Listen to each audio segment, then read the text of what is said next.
Hi everyone, it's Nicole here for the Essentials by Ellen Winter 2015 release.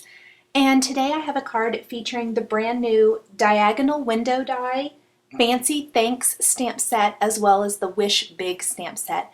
And this Diagonal Window die is a great die for creating an interactive type of card.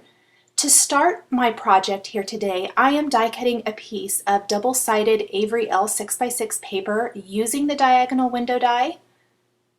And I love the double-sided paper for this because when you open up the window, you'll be able to see the pattern on the other side. So be conscious of what patterns you're using because it is going to be visible. Now you're going to need to snip that little intersection there where the window intersects with your scissors. And then I've already cut a panel here to fit behind this diagonal window. And the reason I did a panel is I'm going to be doing some Copic coloring with an image or two here from the Wish Big stamp set, and I don't want that to bleed through to the inside of my card. I'm going to fold down just this bottom panel real quickly and use a bone folder to really get that pressed nicely. That way I can line it up. I need to draw a little line here where that window is going to open so I know where to stamp my images. And I'm stamping this adorable hippo from this Wish Big stamp set as well as one of the balloons. I'm using some Memento Tuxedo black ink, and then I'm going to color these in with Copic markers. Before I do that, I am going to take one of the greetings from the Fancy Thanks stamp set and stamp that right there. This is going to be on the inside of the card. So this is going to be a great design where it's not just the front of the card that's embellished, but the inside as well. So just kind of a fun, interactive style card. I'm going to color in my hippo using some warm gray markers. I also used a little R20 for the cheeks.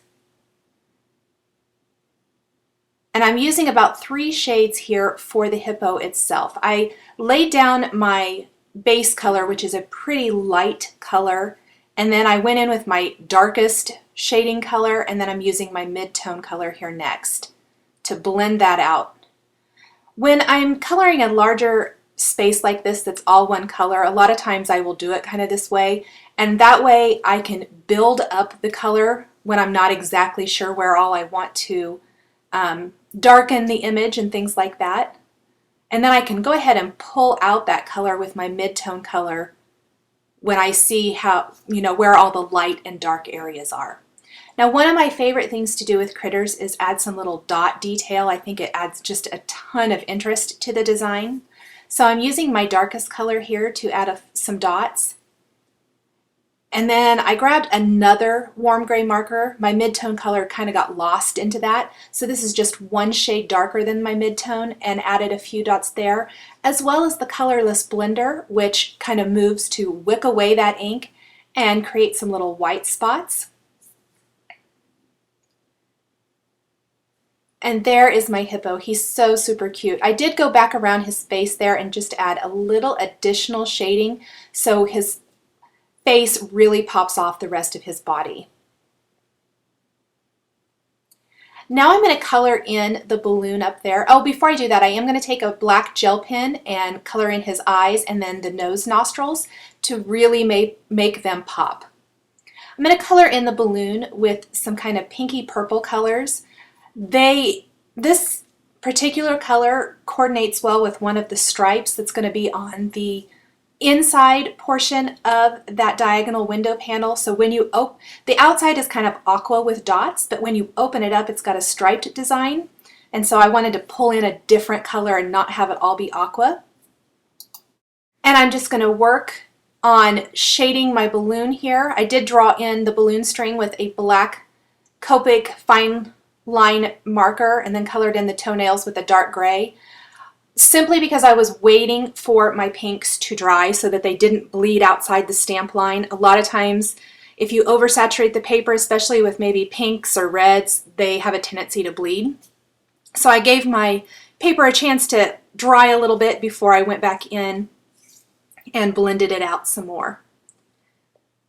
Once I have that done, I can go ahead and I'm going to fold out all of my diagonal window openings so that they're nice and creased and will open nicely. And then I stamped this largest heart from the Fancy Thanks stamp set, and I'm going to use one of the new heart dies from the Folk Hearts die collection. The smallest one from this perfectly matches up with this heart.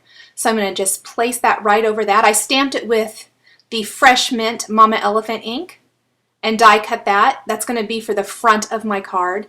And then I've also die cut this tag using the Mama Elephant Slim Tags Trio die. And I'm using the Essentials by Ellen Fancy Thanks Greetings here, one of the greetings from that stamp set. Stamping it with Versamark ink right on this vellum die cut tag. And then I'm going to sprinkle on some white embossing powder and heat set that. I like that this has a double-ended tag. I want it to completely wrap around the front of my card here. So I'm going to put a little foam adhesive just around the edges of my diagonal window.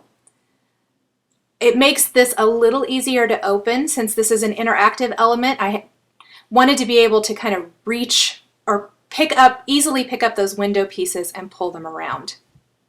So I grabbed, now that I have that, I am going to wrap some thin ribbon. First I'm going to go ahead and secure this panel to my card base. I really wish I would have wrapped the ribbon around it first, but I wasn't thinking, I guess. I had to kind of peel it up and wrap that ribbon around because I don't want the ribbon on the inside of the card. I only want it to be on that front panel. That one. There I have to peel it up. So I've looped it through the left side, and then I'm going to pull that ribbon all the way back behind this panel over to the right side, and I'm going to get this lined up so that my label or tag here is right in the center of the card. This is going to kind of help hold that window shut. And then I'm going to pull the end through that other side and secure it into a bow. And this is going to hold it shut, plus it's going to enable you or whoever receives the card, the recipient, to untie that little bow and open it and see what the interactive element is. And then you can always reshut it. So just a fun little way to secure that window. I'm trying to get my ribbon all smoothed out here, tie that in a little bow, and then I'm going to take that heart die that I die cut earlier, and I'm going to attach that just to the top panel underneath my label. Oh, my bow wasn't quite how I wanted it, so I'm going to redo that really quick. Make sure when you're doing this, I only put a glue dot on the top part of the heart and secured it just to that top panel. That way when you release the bow and the tag moves out of the way, the heart will just pop up. It's not going to secure any of those tabs together, and you don't have to tear anything to open it up.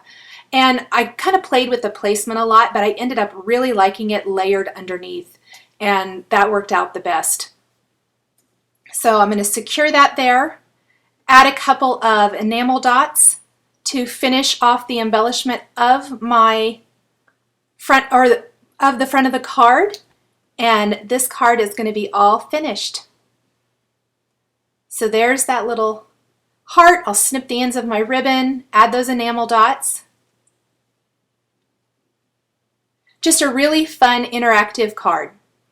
I hope you've enjoyed this video showcasing the brand new stamps and dies from the Essentials by Ellen Winter 2015 release. The supplies I've used are listed and linked below the video on YouTube. Thanks for watching, and we'll catch you next time.